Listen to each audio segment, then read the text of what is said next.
di tanah Jawa, cerita hantu Kalong Wewe sudah tidak asing lagi. Apa dan siapa sebenarnya hantu Kalong Wewe tersebut?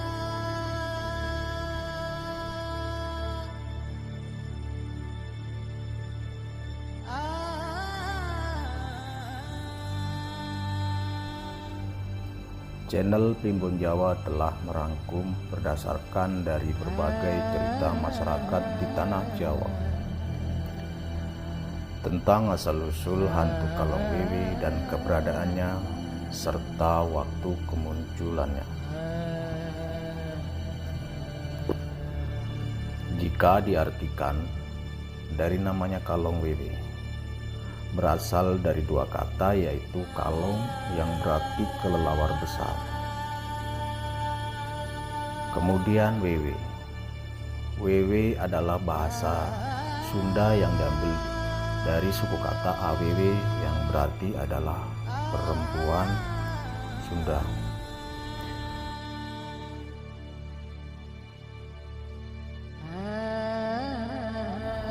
Kalong Wewe menurut cerita rakyat di tanah Jawa adalah jelmaan jin wanita yang menjelma menjadi binatang kalong.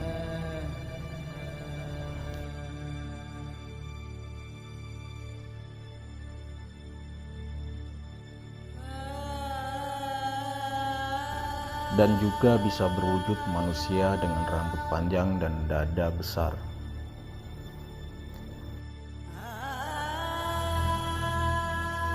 Kemunculannya hanya di saat-saat tertentu saja, yakni pada saat pertemuan antara siang dan malam menjelang maghrib, atau jika orang dahulu bilang waktu sande kala.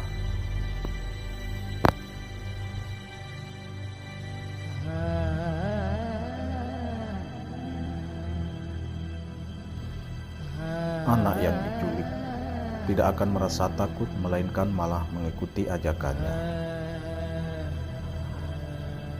Karena Kalong Wewe bisa merubah dirinya menjadi mirip orang tua atau saudaranya.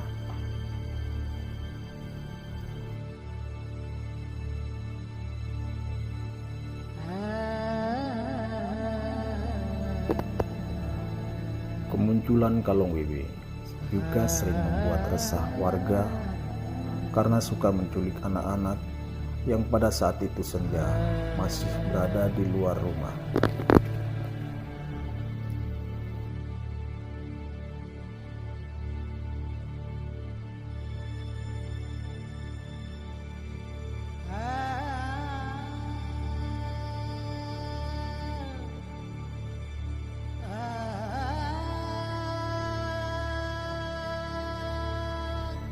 Meskipun pada akhirnya anak tersebut dapat ditemukan atau kembali sendiri, namun yang membuat orang tua takut adalah perbuatan Kalong Wewe. Saat dibawanya, anak-anak merasa begitu hanyut dan terbuai oleh rayuannya. Mereka membawa, kemudian memberinya makan dan dikasih air susu dari tubuhnya.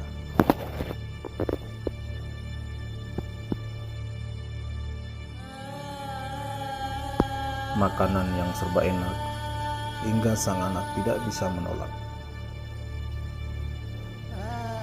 Di samping itu juga kadang-kadang si anak bermain dengan teman barunya, anak-anak seusianya yang tidak lain adalah anak-anak jin, yang juga untuk membuatnya agar selalu merasa senang dan tidak ingat pulang ke rumahnya. Namun yang perlu disadari adalah makanan yang dimakan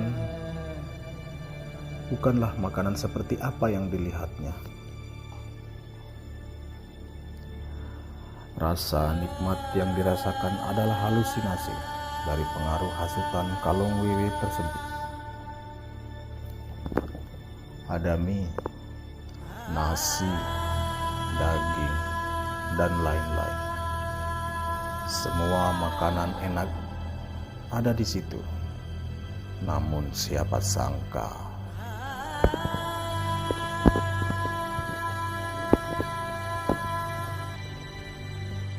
mie goreng yang ternyata aslinya adalah cacing tanah, nasi atau bubur adalah kotoran manusia.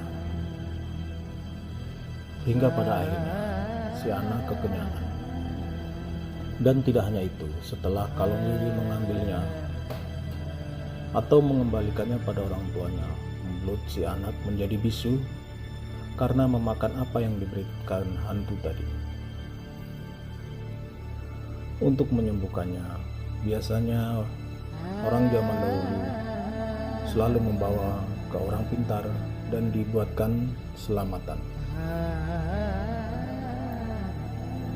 Apabila ini terjadi, masyarakat biasanya akan mencarinya dengan sambil menabuk peralatan dapur yang terbuat dari bambu seperti nampan, tempat nasi, dan lain sebagainya, sambil berteriak memanggil nama si anak dan membaca doa. Meskipun menurut ceritanya bahwa sebenarnya si anak tidaklah jauh tersesat, hanya di sekitar pekarangan rumah yang rimbun dan gelap. Akan tetapi, jika Kalong Wewe belum mau mengembalikan, bisa ditutupin dengan kegelapan agar tidak ditemukan oleh orang-orang. Untuk itu, buat para orang tua agar selalu mengawasi anak-anaknya, terlebih lagi apabila hari sudah menjelang malam, segeralah suruh pulang ke rumah untuk mandi, kemudian sholat dan mengaji.